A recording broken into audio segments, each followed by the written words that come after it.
Good morning, everybody. Grim here.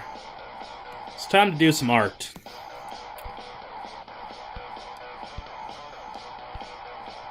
Got me some battle tapes playing in the background. Good pumping up music. Found them through Rooster Teeth's new show, Genlock. This is the opening theme for it. My god. Best animated opening sequence I've seen, like, since the heyday of overly produced, epic cartoon openings from, like, late 80s, early 90s. You know the ones. The ones where they looked sleek and amazing and epic. And then you started watching the show and, oh my god, how cheap the animation was. Looking at you, Thundercats and Ninja Turtles. Don't get me wrong. Love me some Ninja Turtles. But I cannot go back and watch the old 80s, 90s cartoon. It's just kind of painful, to be honest. Like, legit, the first little opening miniseries where they go over the origin, and the Shredder, and the Krang, and Shredder builds Krang the body, and you see Rocksteady and Bebop get mutated. That's all some pretty good shit. I mean, I still dig that. That was some good writing. For, you know, what it's worth back in those days for a kid's cartoon. But, the rest of the series? Ouch. Yeah, let's just have our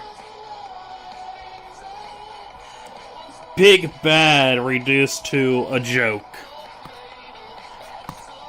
And it worked in the day. Still need to check out the new Turtle show on Nickelodeon, though. Caught a couple of episodes. It's interesting. It's not the CGI turtles that we got several years ago. But it's an interesting take. It kind of reminds me of the short that Jonan Vasquez did, where it was like Raph and Donnie in some kind of like ridiculous feats of strength against each other. Loved that.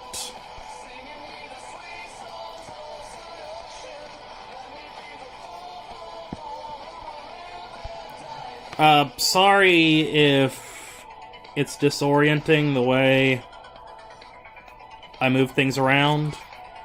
Some strokes are just easier at different angles.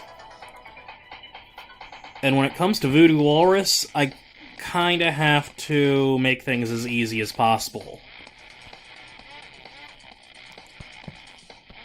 This comic is very much a labor of love most of the time.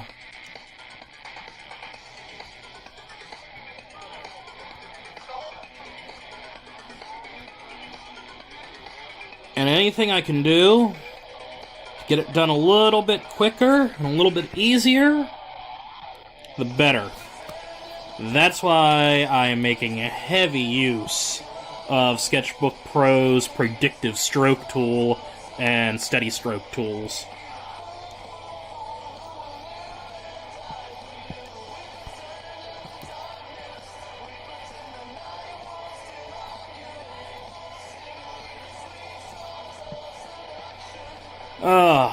Let's see.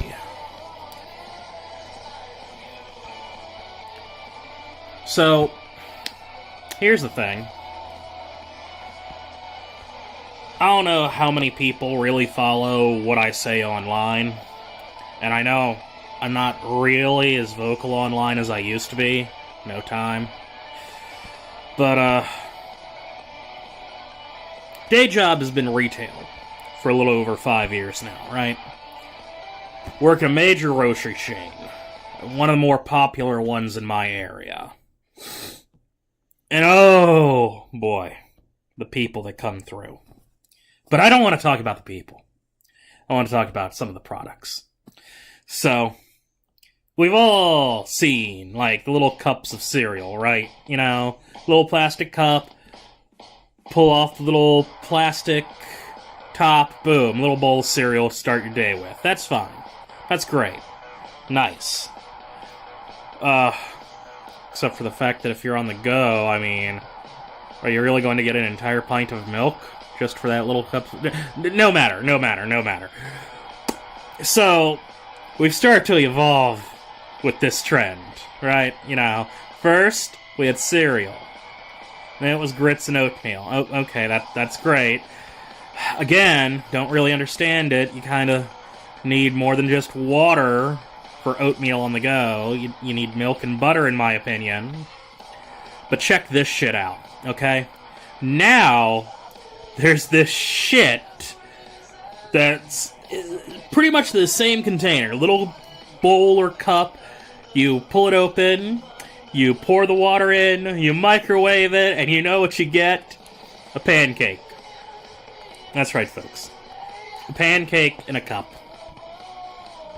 This is bullshit. This is pure bullshit. Just, how is it a fucking pancake at this point? Let me ask you that. How? It's not from a pan. It's not flat. You have no syrup. You have no butter. You don't have any fruit toppings.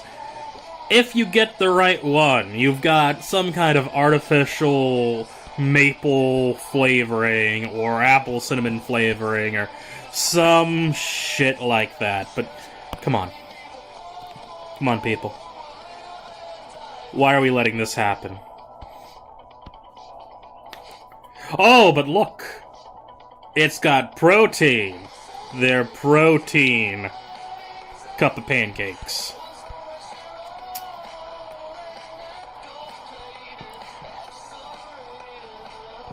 Why?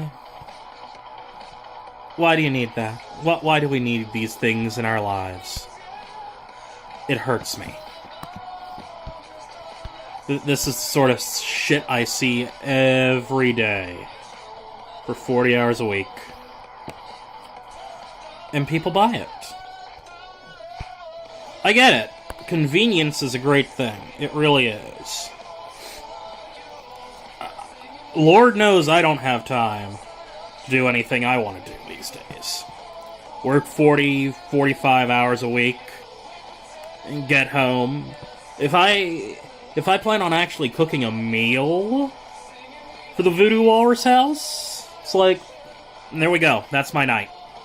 That's my entire night, cooking. Because prep, cooking, cleanup. After that, you don't want to do anything. But pancake in the cup? A pancake, just, what, some flour and some baking soda or what have you, tossed in with some water? You're going to inflict this dry, little, almost food stuff on yourself. That's sad. It really is. You need to love yourself more than that, folks. You really do.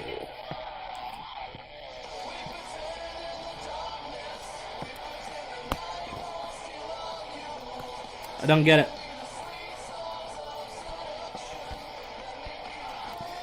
Sometimes I really have to wonder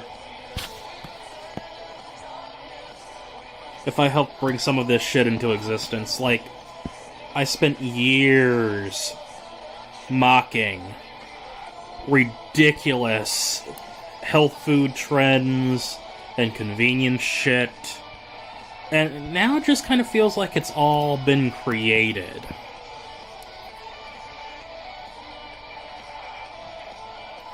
I'm still waiting for the day that I actually see a real-life product that is literally just a carton of gluten-free, caffeine-free lard. Because I'm pretty sure I put that in the comic back when Creep Knight Graham and Mirth went grocery shopping.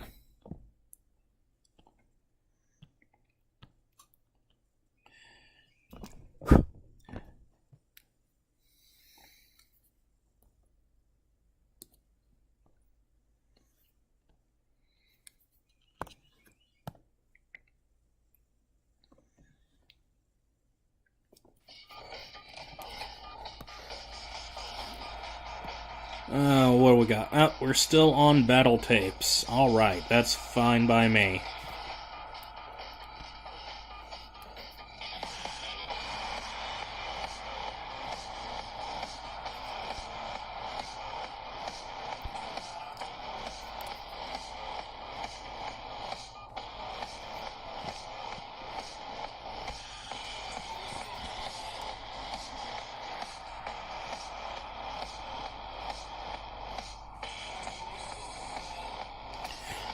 No, I don't like that line.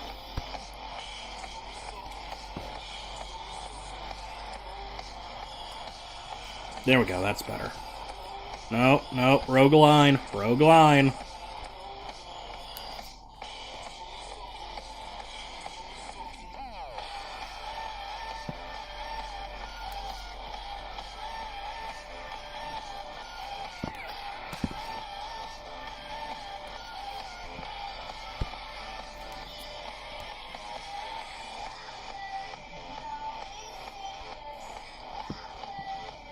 Oh shit, where'd that come from?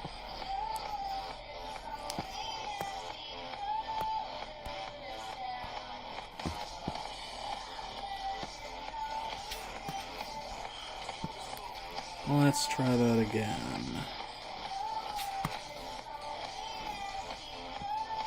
There we go, that's better. Much better.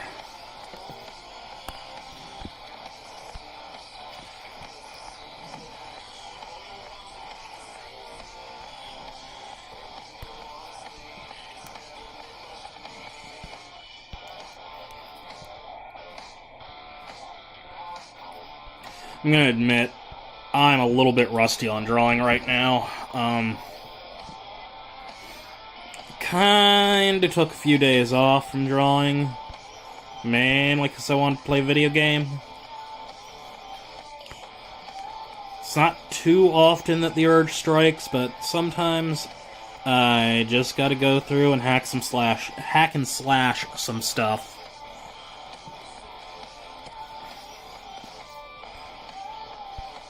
That, and I'm currently trying to generate some minor ideas for the Conquest project, and RPG stuff is the perfect fodder that I want to make fun of. No doubt about that.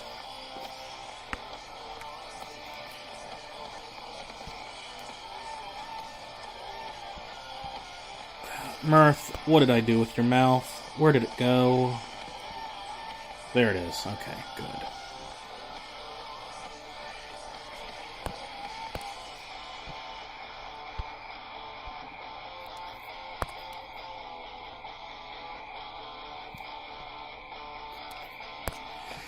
Mirth with pointy teeth. Always a good thing.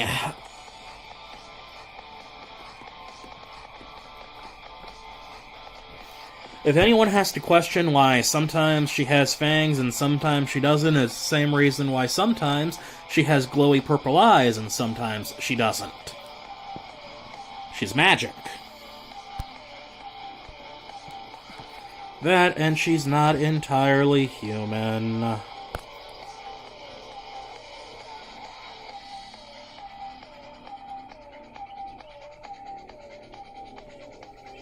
I mean, really, she's not human at all. Interdimensional and whatnot.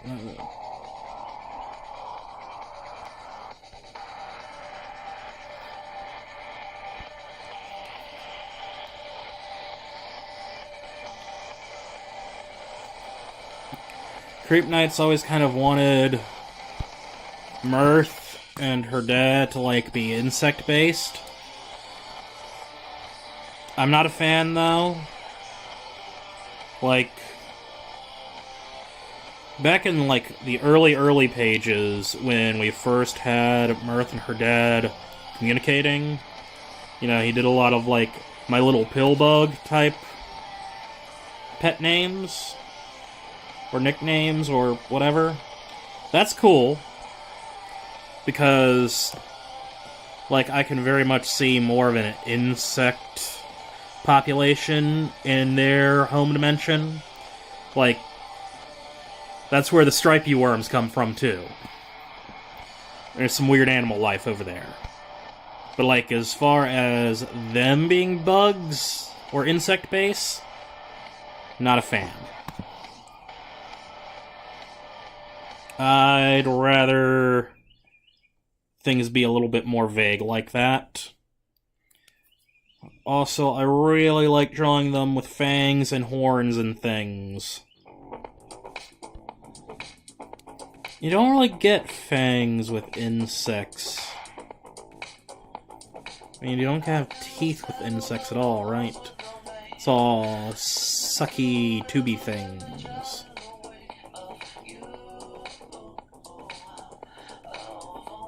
Must restrain myself from going on Wikipedia and seeing if insects have teeth.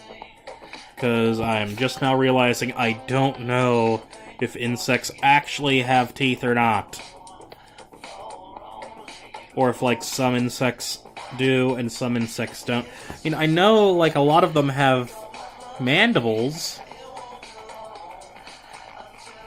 No, they probably don't have teeth. God damn it. World's fucking weird sometimes.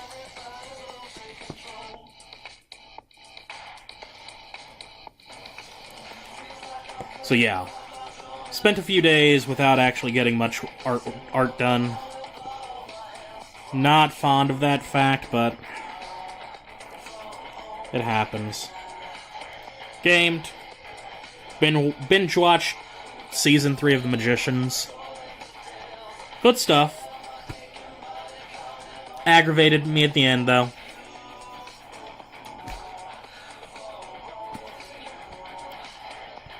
Because seriously, nothing makes me hate sci-fi and fantasy stories more than when anything akin to brainwashing, mind control, or amnesia type things come into play. Robs the characters of their agency and sets back whatever they've been doing until they can get themselves sorted.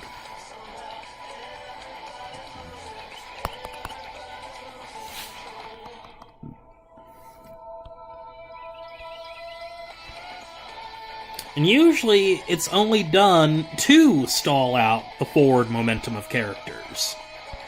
I think that's what kills me. I want the story to progress.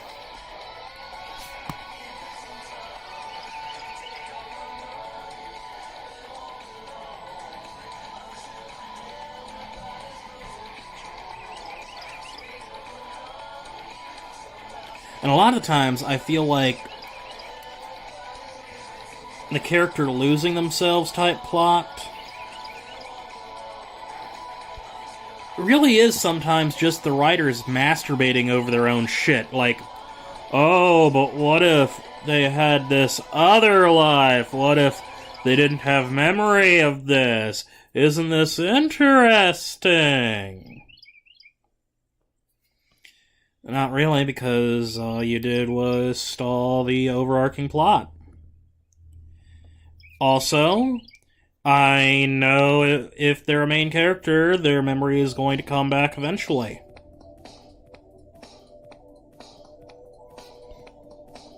All you did was put a detour in the road of the story. A shitty detour.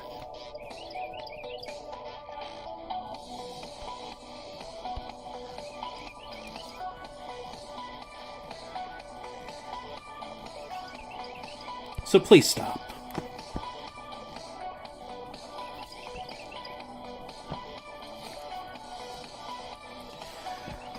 Damn, it's a lovely day out there. Currently sitting in the main room of the Walrus house on the couch. Diesel the Beagle is snoring happily right next to me. And it's a lovely morning.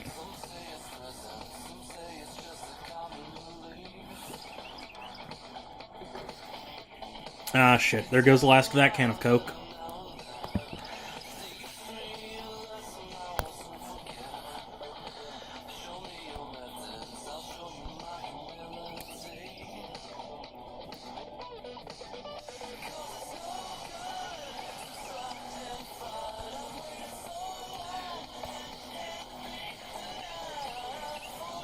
So yeah, right now, kind of pissed off at TV. So it's time to get some drawing done.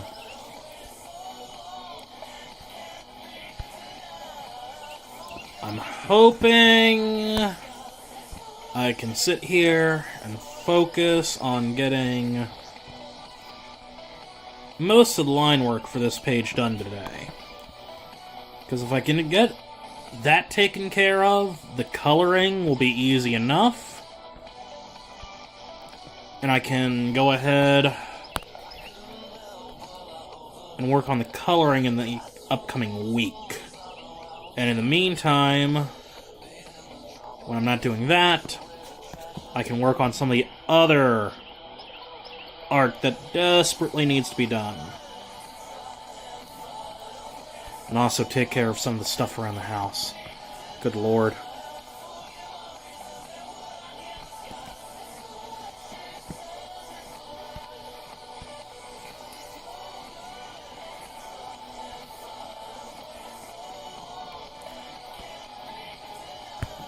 I think I'm going to continue recording up to the point that I have this instance of Mirth inked, and then I'm going to stop. Because I really can't imagine anybody wanting to watch long stretches of silence while I figure out some of the next things I'm doing on this page. I got a lot of posing to work out. Just so happens Mirth being angry and charging up some magic, it's really easy to draw, so I'm kind of on autopilot for some of this.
Ooh, that tooth does not look good. Let's get right on in there. Ooh, better.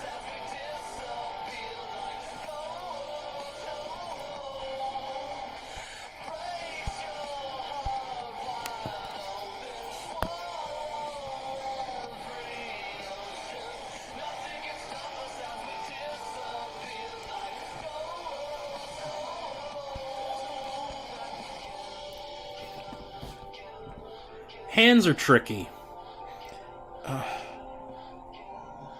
ask any artist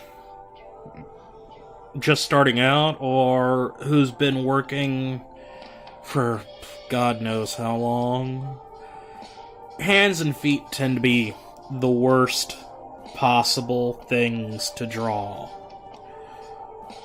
You just gotta break that shit down, though. You really do. I mean, check this out, okay? I'm gonna do a quick little thing here. New layer. The hand is basically just blocks and tubes. Everything's just blocks and tubes and balls. So check this out. This is a pretty decent looking fist from an angle, right? You're looking at it kind of like from the underside of it. Just a bit. So,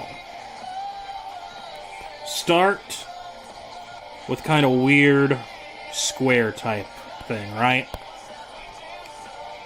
Now, got a main ball here for the thumb muscle stuff, okay? Now, lay out where the fingers are going to be, or where they're going to start, really. Little balls. Remember, everything is balls. And consider how the palm folds in on itself. Right? Right? Look at your hand. And bisect that shit. You've also got kind of a fold that comes down this way, too. Alright. Now lay out some skeletal-y bits. Boom, boom, boom, boom. Right? Keep in mind, middle finger's going to be a little bit longer than the other fingers. Pinky is going to be smaller. And thumb over here. Okay. Really, just as long as you keep in mind the underlying structures, you can do just about anything you want to with the hand.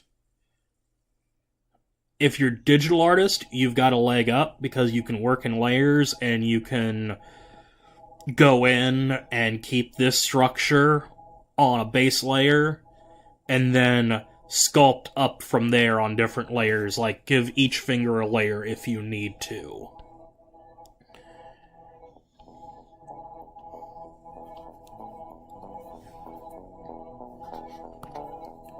Work in different colors, if it helps. Don't forget that there's a little webbing bit in the finger crotches, right?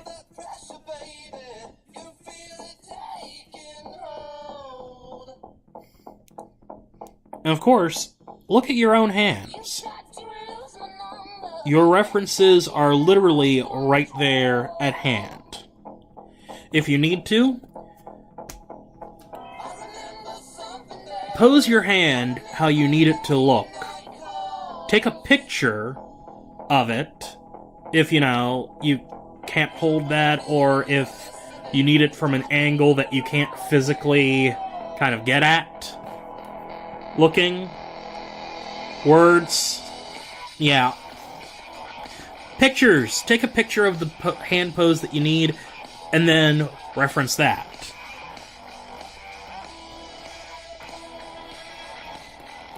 But always, always, always work with underlying structures.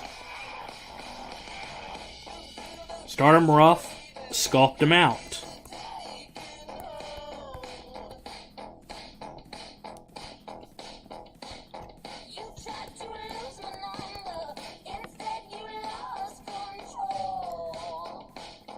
See, I mean, it takes practice. It takes practice and observation and just working at it.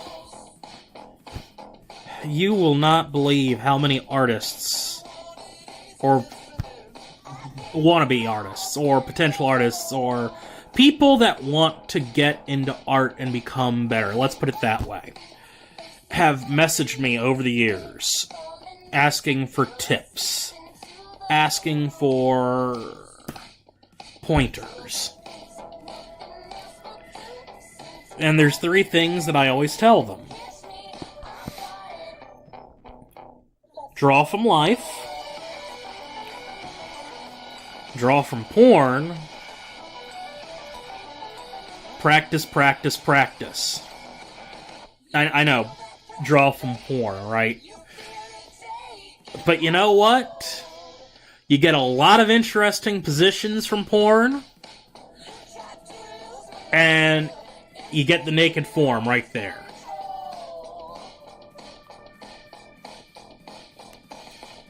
That's all I can say.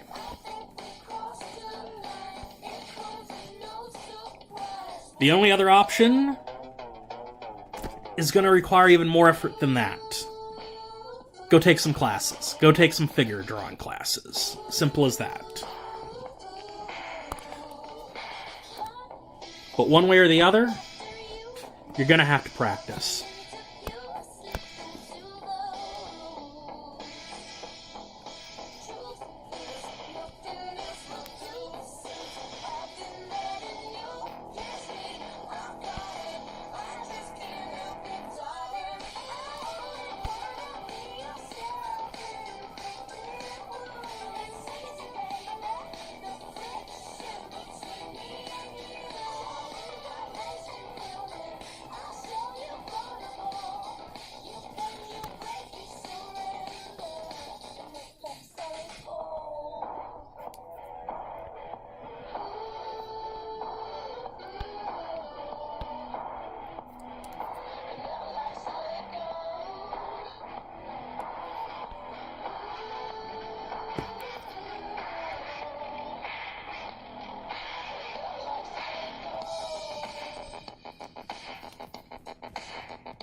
This doesn't sound like the battle tapes. Oh, this is some kind of remix, I guess? I don't know. Oh, God. Okay, see, this right here, that's not what I drew. That is one of the problems with working with the predictive stroke. Sometimes it is not good with soft angles. This is why sometimes it's better just to do things by hand. Assistive technology is good about 95% of the time.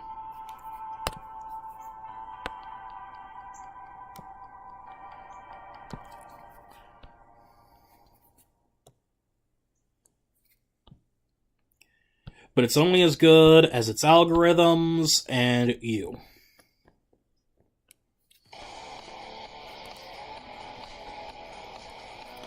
Some things are just better free-handed.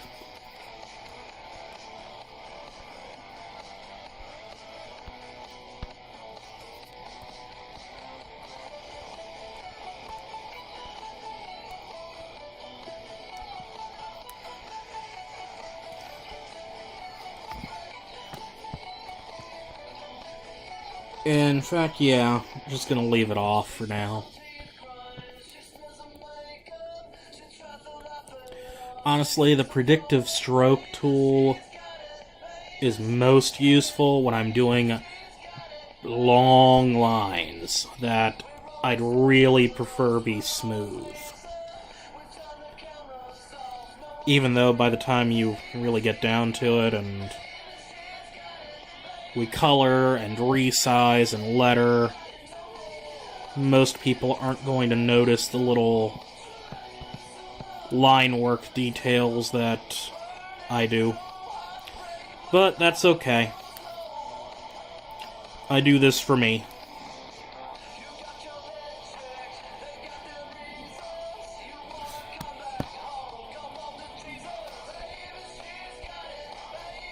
There we go.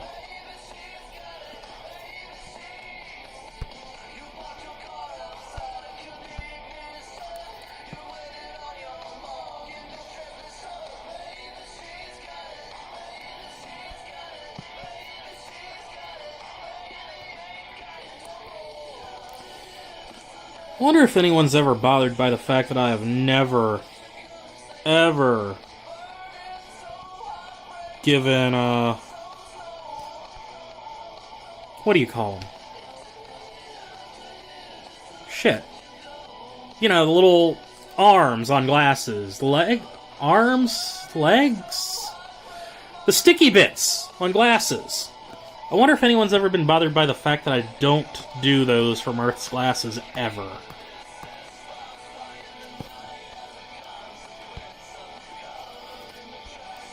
I don't like doing it because I think it makes the line work look too busy. Also, it feels like one of those little tiny touches of, hey, she's not normal.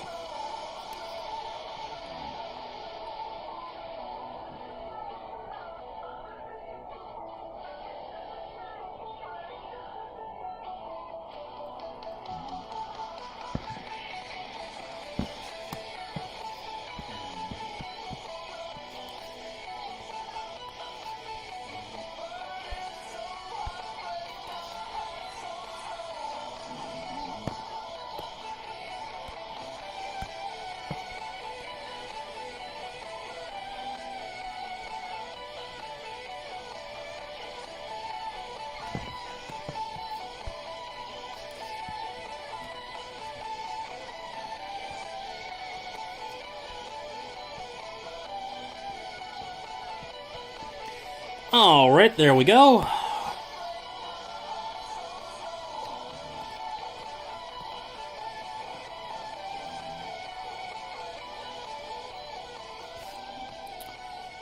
And there is an inked Mirth ready to kick some ass. Save that. And, yeah, that's it for now. I'm going to do another one of these later on when I've got more to say and something interesting for everybody to look at.